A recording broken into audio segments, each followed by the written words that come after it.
MGR TV நேயர்களுக்கு அன்பு வணக்கம். இன்று நம்மோடு மூத்த பத்திரிகையாளர் திரு பிரியன் இணைந்திருக்கிறார். வாருங்கள் அவரோடு பேசலாம். வணக்கம் சார். வணக்கம்மா. சார், அதிமுகவுடன் தேமுதிக கூட்டணியை உறுதி செய்திருக்கிறது. இதை எப்படி பாக்குறீங்க சார்? அதாவது தேமுதிகவோட கடந்த காலங்கள்லாம் பார்க்கும்போது அவர்கள் அக்ரிமெண்ட்ல கையெழுத்து போட்ட பிறகுதான் அது உறுதியானதாக நாம எடுத்துக்கொள்ள முடியும். அவங்க 2 கட்டமா பேச்சுவார்த்தை நடத்தியிருக்காங்க. நாங்க உறுதி பண்ணியிருக்கோம்னு சொல்லிருக்காங்க.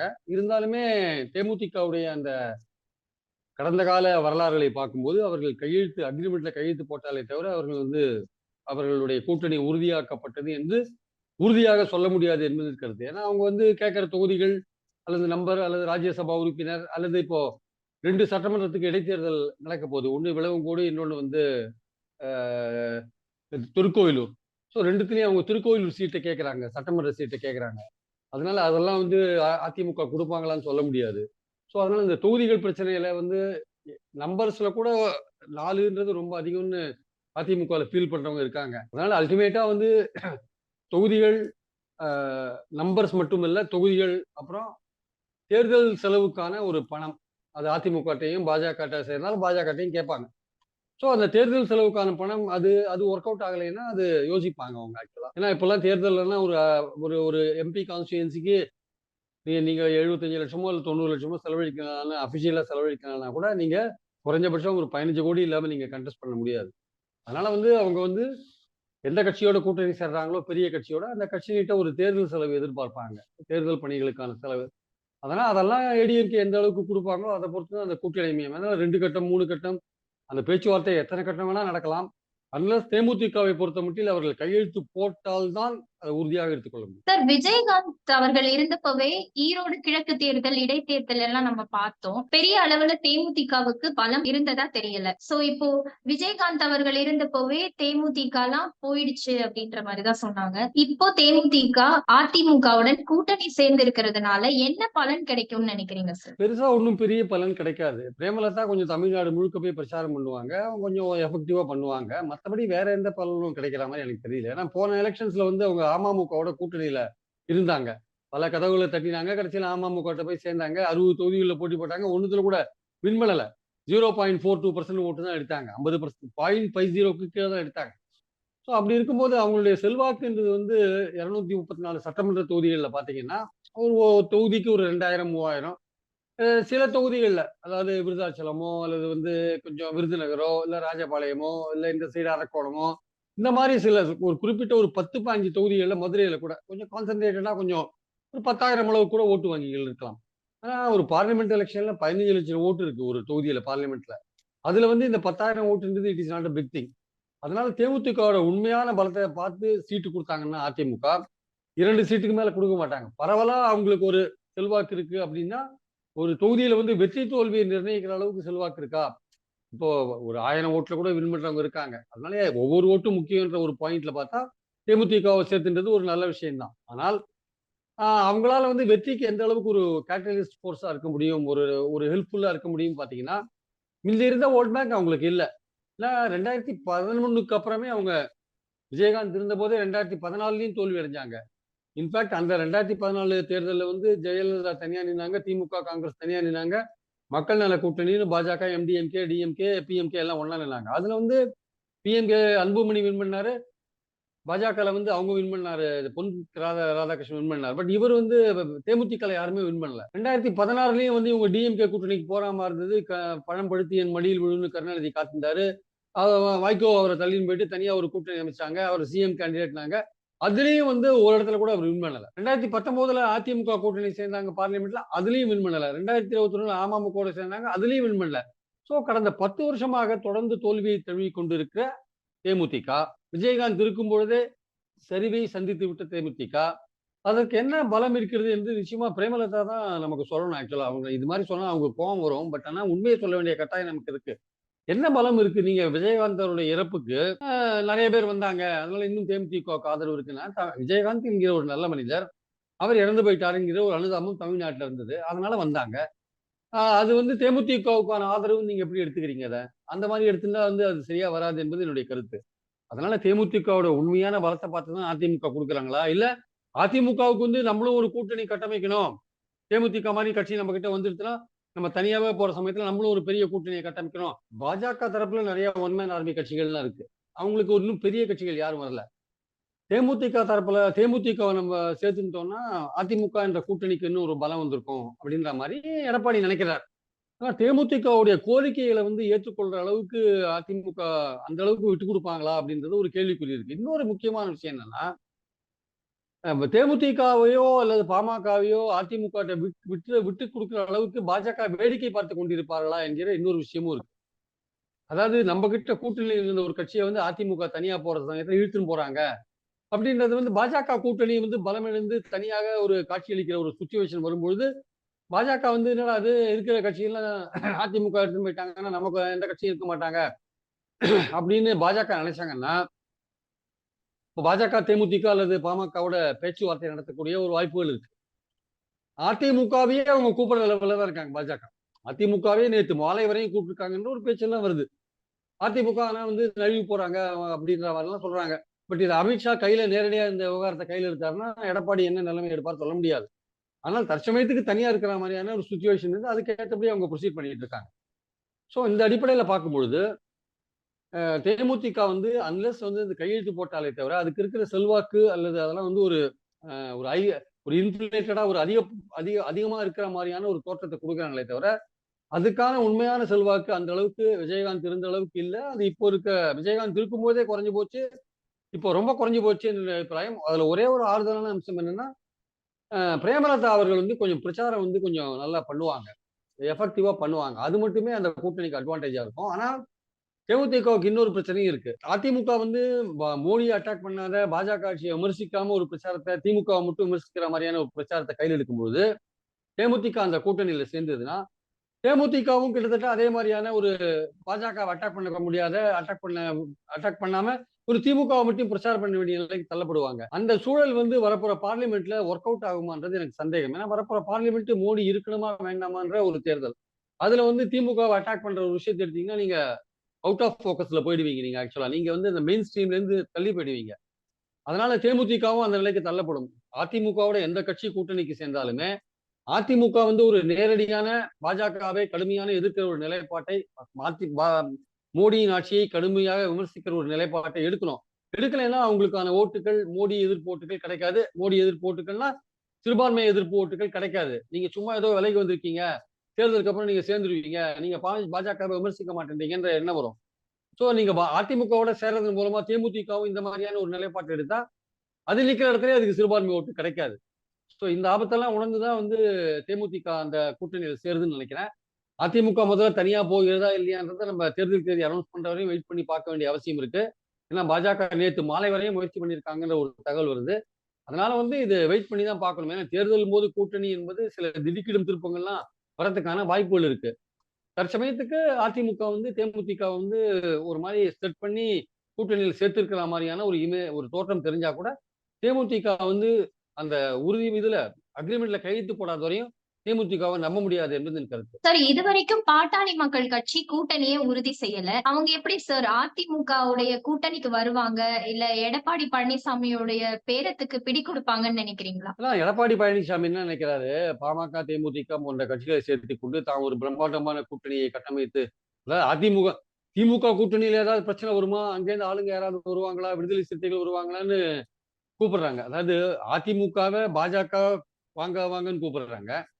அதிமுக திமுக கூட்டணியில் இருக்கிற விடுதலை சிறுத்தைகள் ஐயா வரீங்களா வரீங்களா வரீங்களா அவங்கள கூப்பிட்டு இருக்காங்க. காங்கிரஸுக்கு ஏதாவது பிரச்சனை வருமா வந்துருவாங்கன்னு பாக்குறாங்க. காங்கிரஸ் எல்லாம் வந்தா அதிமுக காங்கிரஸ் எல்லாம் சேர்த்துக்கிறதுக்கான வாய்ப்பே கிடையாது, வெளில வரதுக்கான வாய்ப்பும் கிடையாது. விடுதலை சிறுத்தைகளும் வெளில வரதுக்கான வாய்ப்பு கிடையாது. ஏன்னா திமுக கூட்டணியில ஒரு சலனத்தை ஒரு சலசலப்பை ஏற்படுத்தணும்னு நினைப்புல இவங்க பண்றாங்க. ஆக்சுவலா அதெல்லாம் எடுபடாது. ஆனால் பாமகவை இவங்க ட்ரை பண்ணி சேர்க்கறதுக்கு ட்ரை பண்றாங்க. பாமகலயே 2 விதமான ஒப்பீனியன் இருக்கு. அவங்களும் நான் சொன்ன மாதிரி தான் தேமுதிக மாதிரி தான் கிட்டத்தட்ட இடங்கள் அவங்க கூட கூட்டணியில் இருக்கிற அதிமுக இருந்து வச்சுக்கோங்களேன். அந்த அதிமுக இருக்கிற வன்னியரோட ஓட்டு பாமக போக மாட்டேங்குது. இப்போ போன வாட்டி அசம்பிளி எலெக்ஷன்ஸ்ல மத்திய வட மாவட்டங்கள்ல 72 தொகுதிகள் இருக்கு. அதுல 9 இடங்கள்ல தான் அதிமுக கூட்டணி வின் பண்ணிது.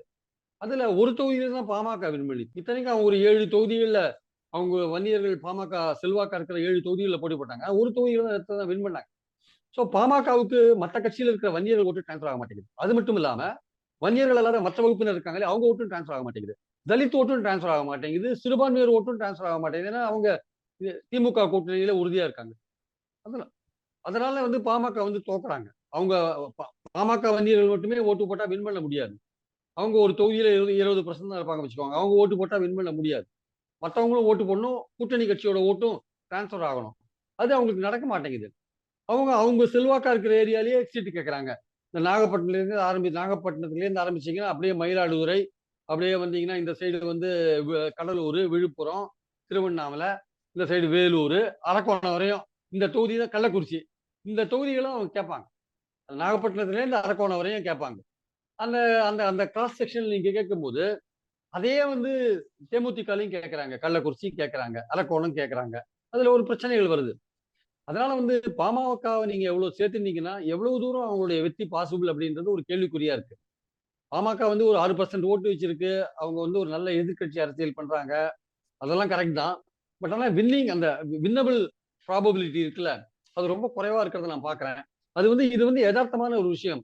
பாமக என்கிற கட்சி வந்து ஆக்கப்பூர்வமான பல அரசியல் செயல்பாடுகளை பண்ணா கூட, தேர்தல் அரசியல்ல அவங்களுடைய வாக்கு வங்கி, அவங்களுடைய சொந்த வாக்கு வங்கியை வந்து ஏற்றாத வரையில் 6% ஒரு 10, 12% ஏற்றாத வரையில், மற்ற அவங்க கூட கூட்டணியில் இருக்கிற மற்ற கட்சிகளோட ஓட்டு கரெக்டா டிரான்ஸ்பர் ஆகாத வரையில், அவங்க வின் பண்றதுக்கான வாய்ப்புகள் வந்து ரொம்ப குறைவு. ஆனா பாமகவுக்கு வந்து பாமகவையும் சேர்த்துட்டு அதிமுகவுக்கு ஒரு பெரிய ஒரு மெகா கூட்டணி அமைச்சா மாதிரியான ஒரு தோற்றம் கிடைக்கும். பட் என்னுடைய கருத்து என்னன்னா, அதிமுக தனியா போற பட்சத்துல, அதிமுகவோட பாமக இருந்தாலும் சரி, தேமுதிக இருந்தாலும் சரி, அப்புறம் நான் சொன்ன மாரி அந்த பிரச்சாரத்துல வந்து ஒரு பிரச்சனை வரும். மோடி அரசை எதிர்க்கிறத பத்தி, மோடி அரசை விமர்சிக்கிறத பத்தி. நீங்க திமுகவை பத்தி மட்டுமே விமர்சிச்சு ஏதோ சட்டமன்ற தேர்தல் மாதிரி மாத்தினீங்கன்னா, உங்களுக்கு எந்த அளவு பலன் கொடுக்கும்னு தெரியாது. பாஜக தனியா இருக்கிற பட்சத்துல பாஜக மோடி வேண்டும் என்கிற ஒரு பிரச்சாரத்தை அவங்க வைப்பாங்க. இந்தியா கூட்டணி திமுக தலைமையில இருக்கிற கூட்டணி மோடி வேண்டாம் என்கிற ஒரு பிரச்சாரத்தை வைப்பாங்க. இவங்க பாமகவும் தேமுதிகவும் அதிமுகல சேர்ந்தாங்கன்னா, அவங்க வந்து திமுக அரசை எதிர்த்து வைக்கிற விமர்சனத்தோட அவங்க வந்து முடிச்சுப்பாங்களா? அதோட நிறுத்திப்பாங்களா? இல்ல மோடி அரச விமர்சிப்பாங்களா? ஏன்னா, இவரு எடப்பாடி சொல்ற ஒரு விஷயம் என்னன்னா, சிறுபான்மையோர் நம்பிக்கை பெறதுக்காக தான் விலகி வந்திருக்கேன்றார். சிறுபான்மையோர் நம்பிக்கை பெறறதுக்கு விலகி வந்துட்டீங்கன்னா, திமுக கவர்மெண்ட்ட மட்டும் அட்டாக் பண்ணா போறாது. மோடி கவர்மெண்ட்ட கடுமையா அட்டாக் பண்ணணும். அதோட செயல்பாடுகள அட்டாக் பண்ணணும். அத நீங்க அட்டாக் பண்ணீங்கன்னா தான் சிறுபான்மையோர் ஓட்டு உங்களுக்கு வரும். இல்லாட்டி வராது. அதனால வந்து தேமுதிகவோட பாமக, அதிமுக சேர்ந்தா இந்த பிரச்சனைகள்லாம் இருக்கு. பாமகல 2 விதமான ஒப்பீனியன் இருக்கு. மத்தியில மீண்டும் மோடி ஆட்சிக்கு வரா மாரியான ஒரு சூழல் இருக்கு. கருத்து கணிப்புகள்லாம் அதுதான் சொல்லுது. நம்ம எதுக்கு தேவையில்லாம பாஜகவ பகிச்சுக்கணும். நம்ம அது கூட இருந்தா ஒருவேளை நமக்கு ஏதாவது அமைச்சர் வாய்ப்புகள் கூட கிடைக்கலாம். அதனால வெயிட் பண்ணி பார்க்கலாம். அது கூட சேரலாம். இல்ல எந்த ஆஃபர் அதிகமா வருது? யார் அதிகமா சீட் குடுக்குறாங்க? நம்ம 12 சீட் கேட்கிறோம் அதிமுகட்ட. அவங்க 7, 8 தான் குடுக்குறேன்றாங்க. பாஜகட்ட 12 கேட்டு பார்க்கலாம். அவங்க 10 குடுத்தாலும் அங்க போலாம். பாஜகட்ட போனா தேர்தல் செலவுக்கு பணம் குடுப்பாங்க கண்டிப்பா. ராஜ்யசபா குடுக்க மாட்டாங்க. தேர்தல் செலவுக்கு கண்டிப்பா அவங்க கிட்ட 6,500 கோடி பணம் இருக்கு. அவங்ககிட்ட எலக்ட்ரல் பாண்ட்ல வாங்கி வச்சிருக்காங்கல்ல. அதனால அவங்களுக்கு ஒரு பிரச்சனையும் கிடையாது பணத்துக்கு. தாராளமா குடுப்பாங்க பாமகவுக்கு. அதனால அவங்களும் வந்து 2 பக்கமும் பேசிட்டு இருக்காங்க. அதிமுகட்டயும் பேசிட்டு இருக்காங்க. பாஜகட்டயும் பேசிட்டு இருக்காங்க. பாஜக வந்து ஒரு முடிவு எடுக்காத இருக்காங்க. அது அதிமுகவ கூப்பிடுறாங்க. எடப்பாடி வந்தாருன்னா ஓபிஎஸ், இபிஎஸ் சேர்க்கறத பத்தின ஒரு முடிவு எடுத்துருவாங்க. ஓபிஎஸ், இபிஎஸ் பொறுத்த மட்டும் எடப்பாடிக்காக தான் வெயிட் பண்ணி அவங்கள சேர்க்காத இருக்காங்க. எடப்பாடி சேர்ந்தாருன்னா அவங்கள கழட்டி விட்டா ஆச்சரியப்படுறதுக்கு இல்ல. போய் ஓபிஎஸ் போய் கதவை தட்டிண்டே இருக்காரு. ஆனா வந்து அவர் பாஜக கதவை திறக்கவே மாட்டேன்றாங்க. ஆனா வரத்துக்கு ரெடியா இல்லாத இபிஎஸ்க்காக கதவை திறந்து வச்சிருக்காங்க. இது வந்து ஓபிஎஸ் ஓட சுயமரியாதைக்கு விடப்பட்ட ஒரு சவால். ஓபிஎஸ் நம்பி இருக்கிற தொண்டர்கள் என்ன சொல்றாங்க? எதுக்கு நம்ம போய் பாஜகவை கெஞ்சணும்? ஏன் பாஜகவை கெஞ்சணும்? நீங்களும் தினகரனும் போட்டி போடுங்க. குக்கர் சின்னத்துல போட்டி போடுங்க. வேற ஏதாவது அந்த சைடுல இருக்கிற அமைப்புகள் வந்தா வரட்டும். எங்கெங்க எடப்பாடி நிக்கிறாரோ அங்க தோக்கடிங்க அவர. அங்க தோக்கடிக்கலாம் நம்ம அவர. அந்த இடத்துல தோக்கடிக்கலாம். தோக்கடிச்சா அவருக்கு ஒரு புத்தி வரும். கட்சி ஒன்றா இருந்தா தான் நம்ம வின் பண்ண முடியும்னு ஒரு புத்தி வரும். அத விட்டுட்டு எதுக்கு நீங்க பாஜக கதவ தட்டுறீங்க? எடப்பாடி வந்துட்டாருன்னா, நீங்க சின்னத்த முடக்கலாம். இந்த மாரி விஷயங்கள்லாம் நடக்காது. சின்னத்த வந்து ஏற்கனவே எடப்பாடி கையில குடுத்துட்டாங்க. அது தற்காலிகமா குடுத்தாங்கன்னா கூட அது அவருக்கு தீர்ப்புகள்லாம் அவருக்கு ஃபேவரபிளா இருக்கு. அதனால நம்ம அவர் கூட வந்து தேர்தல் மூலமாக எடப்பாடிய வந்து நீங்க ஒரு வழிக்கு கொண்டு வரணுமே தவிர, இந்த மாரியான கொல்லைப்புற வழிகள் மூலமாக சின்னத்த முடக்குறது, அந்த மாரி வழிகள் மூலமாக இல்ல நீதிமன்றங்கள் மூலமா போணும். நீதிமன்றங்கள் மூலமா இப்போதைக்கு நமக்கு ஃபேவரபிளான தீர்ப்பு வரதுக்கு சான்ஸ் இல்ல. அதனால தேர்தல் மூலமாகத்தான் எடப்பாடிய வந்து ஒரு வழிக்கு கொண்டு வரணும். கட்சிய வந்து ஒன்றுபடுத்தணும். அதனால அவர தோற்கடிக்கிறதுக்கான ஒரு ஸ்ட்ராட்டஜிய நீங்க பாஜக தயவுல எல்லாமே நீங்க பண்ணுங்க. எதுக்கு நம்ம சுயமரியாதைய விட்டுட்டு பாஜக கதவ தட்டிண்டே இருக்கணும்ன்ற மாரியான ஒரு கேள்விய வந்து ஓபிஎஸ், டிடிவி ஆதரவாளர்கள்லாம் கேட்டுட்டே இருக்காங்க. ஸோ அதனால ஓபிஎஸ், டிடிவி எல்லாம் கொஞ்சம் யோசிச்சு பார்க்கணும். சுயமரியாதையை விட்டுட்டு எதுக்கு போய் பாஜக கதவை தட்டணும்? நம்மளுடைய எதிரி வந்து எடப்பாடி தான். அவர் தான் ஒற்றுமைக்கு எதிரா இருக்காரு. அவரை நம்ம தோற்கடிச்சா அதிமுக தொண்டர்கள் புரிஞ்சு கொள்வார்கள். அதிமுக ஒன்றா இருக்கணும்னு புரிந்து கொள்வார்கள். அதை நம்ம செய்யாத எதுக்கு பாஜக கதவை தட்டிட்டு, அவங்க பாஜக எடப்பாடி வருவாருன்னு காத்துட்டு இருக்காங்க. இவங்கள பத்தி அவங்க பெருசா கவலைப்படல.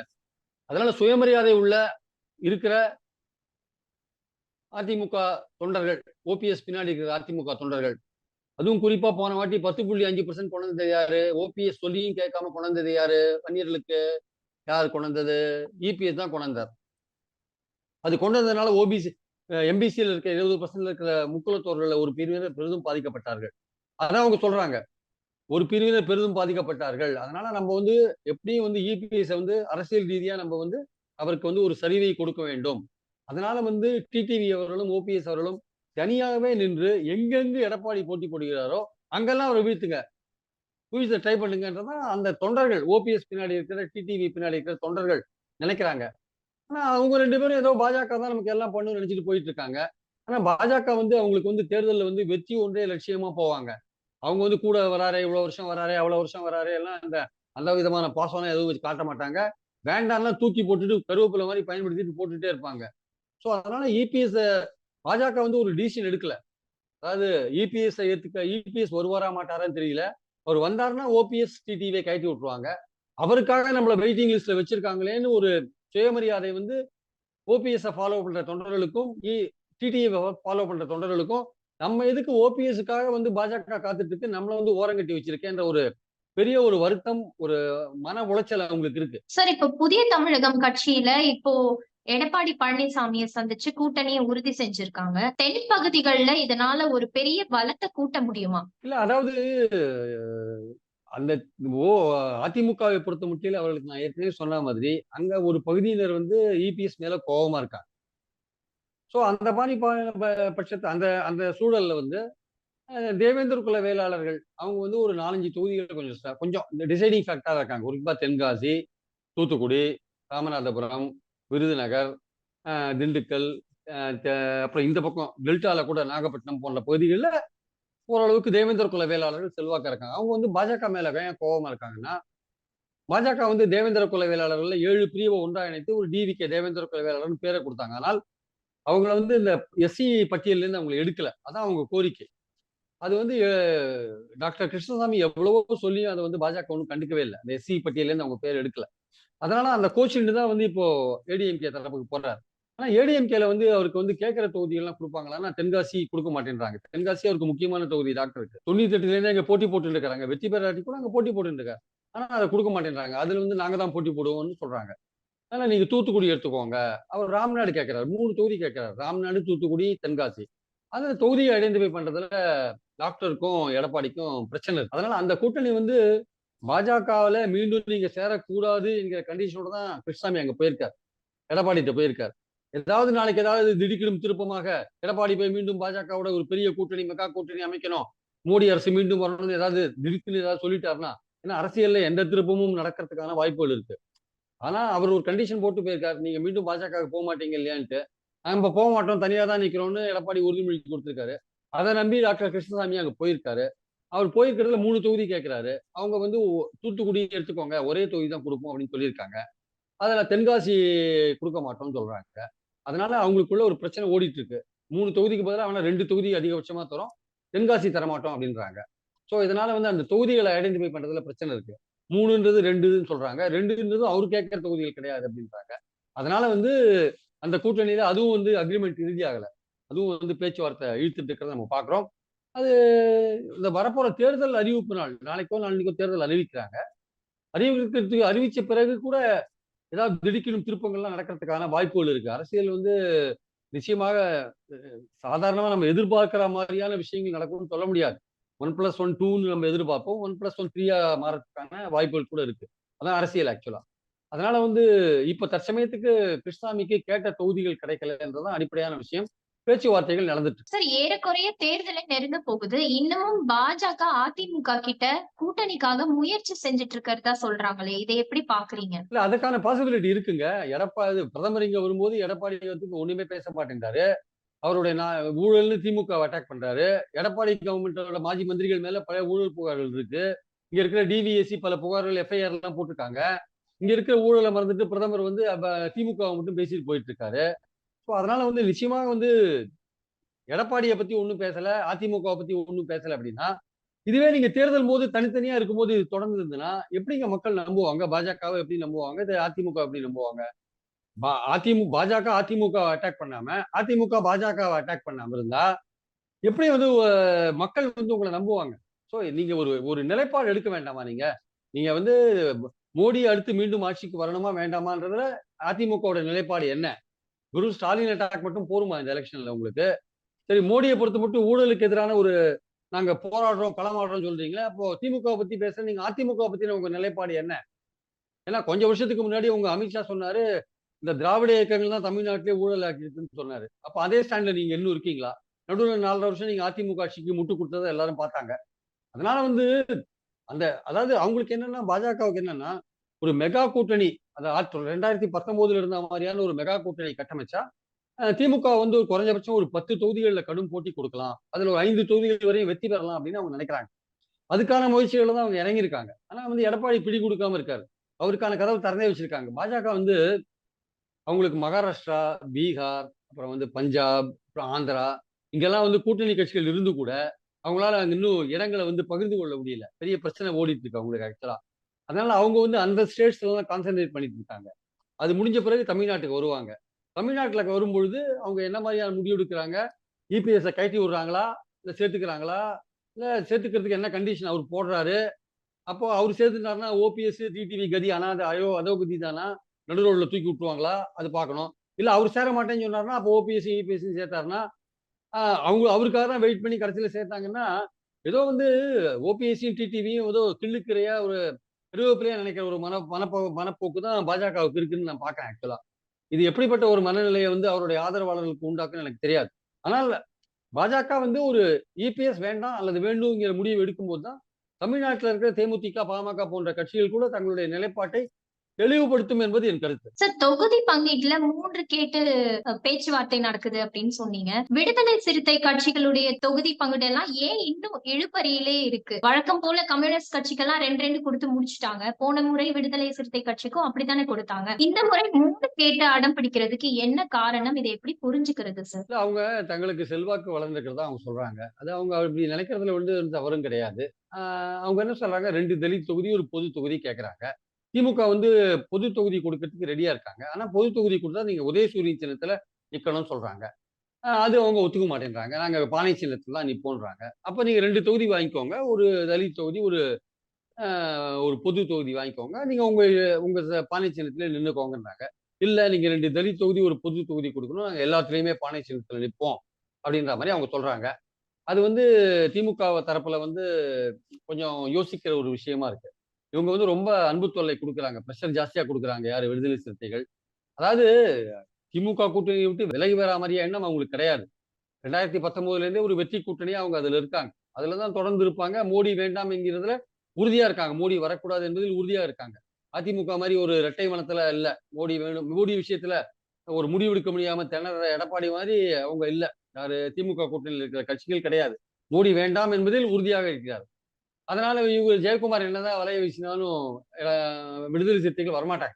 அவங்க திமுகவோட போராடுறாங்க. எங்களுக்கு 3 தொகுதிகள் குடுங்கன்ட்டு. திமுகவும் யோசிக்கிறாங்க. இவங்களுக்கு குடுத்தா சிபிஎம் 3 கேட்பாங்க, சிபிஐ 3 கேட்பாங்க. மத்த தொகுதிகள் எங்களுக்கு கூடுதலா அவங்களுக்கு மட்டும் குடுத்தீங்களே எங்களுக்கு குடுங்கன்னு சொல்லுவாங்க. சின்னத்த கூட ஒரு வழியா விட்டுறலாம். ஆனா வந்து எண்ணிக்கைகள வந்து அதிகப்படுத்தினா மத்த கட்சிகளும் கேட்பாங்க. இப்ப காங்கிரஸ் அதிகமா கேட்டுட்டு இருக்காங்க. இப்ப அவங்களும் எனக்கு ஒரு தொகுதி கூட கொடுன்னு சொல்லுவாங்க. அதனால எல்லாருக்கும் குடுக்கும்போது அப்ப திமுக நிக்கிற தொகுதிகள் எண்ணிக்கை குறையும். அதனால அவங்க வந்து யோசிக்கிறாங்க. நீங்க கொஞ்சம் யோசிங்க. அதனால வேணா கொஞ்சம் ராஜ்யசபா வேணா பின்னாடி எப்பாவது குடுக்கலாம். 2 தொகுதி இப்ப வாங்கிக்கோங்க அப்படின்ற மாரியான ஒரு விஷயத்த வந்து கடைசியா சொல்லியிருக்கிறதா கேள்விப்பட்டேன் நானு. விடுதலை சிறுத்தைகள்ட்ட. நீங்க 3ன்றதுல அடம் பிடிக்காதீங்க. நீங்க 3ன்னு நீங்க கேட்டீங்கன்னா, உங்களுக்கு குடுத்தா மத்த கட்சிகள்லாம் எங்கள பிரஷர் பண்ணுவாங்க. அப்புறம் கூட்டணியில பிரச்சனைகள் வரும். போன வாட்டி மாரி 2டே வாங்கிக்கோங்க. ஒரு ராஜ்யசபா வேணா பின்னாடி நாங்க கன்சிடர் பண்றோம் உங்களுக்கு யாருக்காவது அப்படின்ற மாரி சொல்லியிருக்காங்க. அது இன்னும் பேச்சுவார்த்தைகள் போயிட்டு தான் இருக்கு. ஆனா அதுக்குன்ட்டு வந்து ஜெயக்குமார்லாம் கூப்பிடுற மாரி உடனே வந்து அந்த கட்சிய விட்டு, கூட்டணிய விட்டு திருமாவளவன்லாம் வரா மாரியான எண்ணம் எதுவுமே அவருக்கு இருக்கிற மாரி தெரியல. ஆனா வந்து ஒரு சலசலப்பை வந்து உண்டாக்குற ஒரு விஷயமா இருக்கிறதுனால, கூட்டு விடுதலை சிறுத்தைகள் முறைச்சிட்டு இருக்காங்க. காங்கிரஸ் வந்து முறைச்சிட்டு இருக்கு. மதிமுக இன்னைக்கு மதிமுக உயர்நிலை கூட்டம் நடக்குது. அதுல அவங்க என்ன மாரி முடிவு எடுப்பாங்கன்னு சொல்ல முடியாது. அவங்க மதிமுக எப்போதுமே கொஞ்சம் தடுமாற்றத்தோடயே இருப்பாங்க. 2001ல இருந்தாங்க. பல தேர்தல்ல ஒரு தடுமாற்றத்தோட இருந்துட்டு தேர்தலில் நிக்காதே இருந்திருக்காங்க. அவங்க வந்து அவங்களுடைய செல்வாக்கும் வந்து நான் ஏற்கனவே தேமுதிகவுக்கு சொன்ன மாரி தான். ஒண்ணும் பெரிய செல்வாக்குலாம் கிடையாது. ஆனா எனக்கு 3 சீட் 3 குடுன்றாங்க. ராஜ்யசபா குடுங்கன்றாங்க, 2 தொகுதி குடுங்கன்றாங்க. அது திமுக யோசிக்கிறாங்க. அதனால வந்து இதெல்லாம் வந்து ஸ்டாலினுக்கு வந்து ஒரு பெரிய சவால் தான். இந்த இந்த இந்த வாட்டி அதிகமா கேட்கறாங்க எல்லாருமே. இந்த 3 பேருமே காங்கிரஸ், விடுதலை சிறுத்தைகள், மதிமுக 3 பேருமே ஏன் பிரஷர் பண்றாங்கன்னா, அவங்க எண்ணம் வந்து இந்தியா கூட்டணியில தொடர்ந்து இருக்கிறது தான். அதுல வந்து எந்த விதமான சேஞ்சும் கிடையாது. ஆனா அவங்க என்ன சொல்லாம சொல்ற ஒரு செய்தி என்னன்னா திமுகவுக்கு சொல்லாம சொல்றாங்க. ஒரு சைக்காலஜிக்கலா ஒரு பிரஷர் அப்ளை பண்றாங்க. அதாவது எடப்பாடி ஒரு தனி கடைய போட்டிருக்காரு. எங்களுக்கு ஒரு ஆப்ஷன் அங்க இருக்கு. அப்படின்னு சொல்லாம ஒரு சொல்லி சொல்லி திமுகவுக்கு பாத்துக்கோங்க எடப்பாடி ஒரு தனி கடைய போட்டாரு அப்படின்னு சொல்றாங்க. திமுக என்ன நினைக்குது இது மாதிரி டிலே பண்ணிட்டே இருந்தா இந்த மாதிரி பேச்சுக்கள் வந்துட்டு இருக்குல்ல விடுதலை சிறுத்தைகள் அங்க போயிடுவாங்களா காங்கிரஸ் இங்க போயிடுமான்னு பேச்சு வந்துட்டு இருக்குல்ல விடுதலை சிறுத்தைகள் ஊசலாடிட்டு இருக்காங்க அப்படின்னா இது வந்து கூட்டணியை வந்து கூட்டணியோட வெற்றியை பாதிக்கிற மாதிரி அல்ல கூட்டணியோட ஒற்றுமையை பாதிக்கிற மாதிரியான ஒரு விஷயமா இருக்கிறதா திமுக நினைக்கிறாங்க. அவங்களுக்கு ஒரு சங்கடமான சுச்சுவேஷன்ல திமுக இருக்காங்க. அதனால இந்த விஷயத்தை சீக்கிரம் முடிக்கணும்ட்டு ஸ்டாலினே 2 தடவை மீட்டிங் நடத்திட்டாரு அந்த திமுக குழுவோட. சீக்கிரம் முடிங்க. என்ன பிரச்சனை? சீக்கிரம் முடிங்க. பேசி முடிங்கன்னு சொல்லிட்டாரு. அந்த திமுக குழுவுல இருக்கிற சில பேர் வந்து இன்னும் சரியா வந்து அந்த பேச்சுவார்த்தையை கட்டமைக்காத இருக்காங்க. அதனால விடுதலை சிறுத்தைகளுக்கும், காங்கிரஸுக்கும், மதிமுகவுக்கும் இந்த தொகுதி ஃபைனலைஸ் பண்றது கொஞ்சம் டிலே ஆகுது. அதனால இந்த டிலே ஆறதுனாலேயே திமுக வந்து திணற ஒரு விஷயமும், அ இவங்க வந்து ஒரு அந்த கூட்டணிக்கு போயிடுவாங்களா? அவங்க எடப்பாடியோட போயிடுவாங்களா? அப்படின்ற சந்தேகம் இருக்குல்ல. அந்த பேச்சுக்கள் வர ஒரு வாய்ப்பும் கிடைச்சிருக்கிறது. திமுக வந்து அத ரசிக்கல. இந்த மாரி ஒரு இடம் குடுக்குற விஷயங்கள அவங்க ரசிக்கல. அதனால சீக்கிரம் முடிச்சுருவாங்க அப்படின்ற ஒரு பேச்சு இருக்கு. இருந்தாலும் இது வந்து முடிக்கிறது வந்து இவங்க உறுதியா இருந்தாங்கன்னா, யாரு விடுதலை சிறுத்தைகள் உறுதியா அந்த 3ல இருந்தாங்கன்னா, ரொம்ப கஷ்டப்பட வேண்டியிருக்கும். திமுக ரொம்ப சிரமப்பட்டு தான் இந்த விஷயங்கள செய்ய வேண்டியிருக்கும். ஏன்னா இவங்களுக்கு குடுத்தா மத்தவங்களும் கேட்பாங்க. 2வது வந்து உதயசூரியன் சின்னத்துல நிக்கிறதுக்கு இவரு ஒத்துக்க மாட்டேன்றாரு. திமுகல என்ன சொல்றாங்க, உதயசூரியன்றது ஒரு பாப்புலரான சின்னமா இருக்கு. நீங்க அதுல நின்னா நாங்க வந்து எங்களுக்கு எந்த பிரச்சனையும் இல்ல. நீங்க உங்கள யாரும் எந்த விதமான கட்டுப்பாடும் பண்ண போறதில்ல. நீங்க வெற்றி பெறதுக்கான வாய்ப்புகள் அதிகரிக்கும்னு திமுக தரப்புல சொல்றாங்க. அதனால திமுக அந்த ஸ்டாலினுக்கு வந்து சவாலான ஒரு காலகட்டம் இந்த 3 கட்சியும் சமாளிக்கிறது. சரி, இன்னொரு பக்கம் சரத்குமார் பாஜக கூட்டணிக்கு போறேன் அப்படின்னு சொல்லிட்டு இருக்காரு. அதனால அவங்க பெரிய பெரிய கட்சிகள் எல்லாம் வச்சாவது பெரிய அணி அமைச்சிட முடியும் அப்படின்னு இருக்காங்க. எடப்பாடி பழனிசாமிய தாண்டி அவங்க 2வது இடத்துக்கு வந்துர முடியும்னு நினைக்கிறாங்களா? சில தொகுதிகள்ல அவங்க 2வது இடத்துக்கு வரதுக்கு வாய்ப்பு இருக்கு பாஜக. குறிப்பா பார்த்தீங்கன்னா, கோயம்புத்தூர் கொங்கு மண்டலத்துல பாஜக, அதிமுக தனியா நிக்கிறாங்கன்னு வச்சுக்கோங்க. பெரும்பாலும் அந்த கொங்கு மண்டலத்துல ஒரு குறிப்பிட்ட கம்யூனிட்டி வந்து அந்த அந்த ஓட்டு பிரியும். அந்த ஓட்டு பிரிஞ்சா பெரும்பாலும் அவங்க வந்து மத்தியில மோடி வரணும்னு நினைச்சு தான் ஓட்டு போடுவாங்க. எடப்பாடிய பொறுத்த மட்டும் 26 தான் தேர்தல் ஆக்சுவலா. அவருக்கு சட்டமன்ற தேர்தல்ன்றது 26 தான். அதனால அத பத்தி பெருசா கவலைப்பட மாட்டாங்க. அவருக்கு முக்கியமான தேர்தல் 26 தான். இந்த தேர்தல்ன்றது யார் பிரதமர் அல்லது யார் மத்தியில ஆட்சிக்கு வரணும்ன்ற தேர்தல். அது கொங்கு மண்டலத்துல இருக்கிற அண்ணாமலை அண்ட் எடப்பாடி சார்ந்து இருக்கிற அந்த கம்யூனிட்டி ஒரு பெரும்பான்மை கம்யூனிட்டி. அவர்கள் ஓட்டு பிரியும்போது, அந்த ஓட்டு வந்து பெரும்பாலும் அந்த ஓட்டு வந்து பாஜகவுக்கு தான் போகும். எடப்பாடிக்கு போகாது. அப்ப அங்க பிரியும்போது பாஜக 2வது இடத்துக்கு வரதுக்கான சான்ஸ் இருக்கு. அந்த பிரியறதுனாலேயே அந்த பெரும்பான்மை கம்யூனிட்டியான கொங்கு வேளாளர் தவிர மற்ற கம்யூனிட்டி, அப்புறம் வேறு பல இருக்கிற எல்லா கம்யூனிட்டி அருந்ததியர்கள் மத்த எல்லாருமே திமுகவுக்கு ஓட்டு போடுவாங்க. அப்ப திமுக ஈஸியா வெற்றி பெறதுக்கான வாய்ப்புகள் இருக்கு. அப்போ ஓட்டு பிரியறதுனாலேயே திமுக வெற்றி பெறதுக்கான வாய்ப்பு இருக்கு. அப்போ சில இடங்கள்ல, சில தொகுதிகள்ல அதிமுக 3வது இடத்துக்கு வந்தா அது ஆச்சரியம் இல்ல. அதே மாரி சவுத்லயும் அதே மாரி அதிமுக 3வது இடத்துக்கு வந்தா ஆச்சரியம் இல்ல. சவுத்லயும் பாஜக செல்வாக்கா இருக்காங்க. அவரு கூட வந்து எடப்பாடி அது கூட டிடிவியும், ஓபிஎஸும் பாஜக கூட இருந்தாங்க வச்சுக்கோங்க. அங்கேயும் வந்து எடப்பாடி 3வது இடத்துக்கு வந்தாலும் ஆச்சரியப்படும். சார், சிலர் சொல்றாங்க இந்த தேர்தல் எடப்பாடி பழனிசாமிக்கான வாழ்வா சாவா போராட்டம் அப்படின்ற மாதிரி சொல்றாங்க. ஒருவேளை இதுல தோல்வியை சந்திக்க நேர்ந்தா எடப்பாடி பழனிசாமியுடைய தலைமைக்கே ஆபத்து வரும் அப்படின்னும் சொல்றாங்க. அப்படி இருக்க வாய்ப்பு இருக்கா? இல்ல கண்டிப்பா வாய்ப்பு இருக்குங்க. இந்த தேர்தல்ல அவர் தனியா போய் தோத்தாரு வச்சுக்கோங்க. போன வாட்டி 2019ல 19% வாக்கு வாங்கினீங்க. இந்த வாட்டி நீங்க 15% வாக்கு வாங்கிட்டீங்கன்னு வச்சுக்கோங்க. ஏதோ ஒரு கருத்து கணிப்புல அவங்க 16% தான் வாக்கு வாங்குவாங்கன்னு வந்திருக்கு. அதே மாரி வாங்கிட்டாங்க வச்சுக்கோங்க. அப்ப நிச்சயமா தொண்டர்கள் அவர் கூட இருக்க மாட்டாங்க. 8 தோல்வி எடப்பாடி, 10 தோல்வி எடப்பாடின்னு ஏற்கனவே சொல்லிட்டு இருக்காங்க. அவரு 2வது அவர் தனி தலைமைக்கு ஆபத்து வரும். அப்ப 2026ல இவர நம்பி போனா நம்ம கட்சி சரியா வராது. கட்சி ஒன்றுபடணும், அனைவரையும் ஒருங்கிணைத்துக் கொண்டு அதிமுக அமைய வேண்டும் என்கிற ஒரு குரல் எழும் அப்போ. அப்ப எழும்போது நீங்க வந்து கண்டிப்பா உங்க தலைமைக்கு ஆபத்து வரதுக்கான வாய்ப்பு இருக்கு. அதனால எடப்பாடிக்கே ஒரு ரிஸ்க்ல தான் அவர் தனியா போறாரு. தனியா போறாருன்னா அது ரிஸ்க். பெரிய ரிஸ்க்ல தான் அவர் தனியா போறாரு. அந்த ரிஸ்க்ல வந்து அவர் வெற்றி பெறதுக்கான வாய்ப்புகள் ரொம்ப குறைவா தான் இருக்கு. அதனால அவர் தனித்தலைமைக்கு ஆபத்து வரதுக்கான வாய்ப்புகள் அதிகமா இருக்கு. ஏன்னா, நீங்க பாஜகவோட ஒரு கூட்டணி அமைச்சு போட்டி போட்டீங்கன்னு வச்சுக்கோங்க. பல தொகுதிகள்ல நீங்க நல்ல ஓட்டு வாங்கி 2வது இடத்துக்கு வரலாம். அப்ப நீங்க தப்பிச்சுக்கலாம் நீங்க. கூட்டணியோட இருந்ததுனால ஓட்டு அதிகமா வாங்கினதுனால நம்ம செல்வாக்கு ஒண்ணும் குறையலன்ற மாரி சொல்லி தப்பிச்சுக்கலாம். ஆனா தனியா போனீங்கன்னு வச்சுக்கோங்க.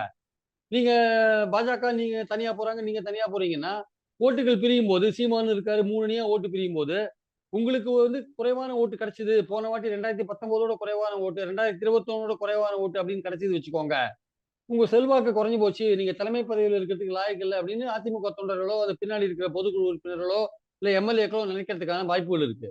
அப்படி நினைக்கும்போது அவருடைய தலைமைக்கு ஆபத்து வரதுக்கான வாய்ப்பு இருக்கு. மீண்டும் அதிமுக ஒன்றுபட வேண்டும் என்கிற குரல் உரக்க எழுவதற்கான வாய்ப்புகள் இருக்கிறது. அதனால இவர் தனியா போனார்னா, எடப்பாடி அது தற்கொலைக்கு சமம் என்பது என் கருத்து. சார், உங்க நேரத்துக்கும் பகிர்வுகளுக்கும் மிக்க நன்றி. Thank you.